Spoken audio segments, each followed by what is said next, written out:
तो फ्रेंड्स, आज की वीडियो में हम गंगा नदी के बारे में जानेंगे। गंगा नदी कहाँ से कहाँ तक है, मैप में देखेंगे। यह भारत की सबसे लंबी नदी है और इसकी जो लंबाई है वो 2525 किलोमीटर है। यह उत्तराखंड की दो नदियों भागीरथी और अलकनंदा नदी से देवप्रयाग पर मिलती है। उसके बाद ये गंगा रिवर कहलाती है।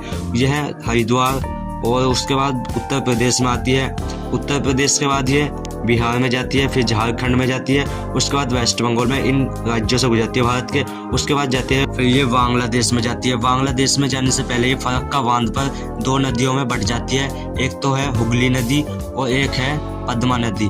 गंगा की सहायक नदी है हुगली नदी भी, और ये पद्मा नदी कहलाती है गंगा नदी ही बांग्लादेश में।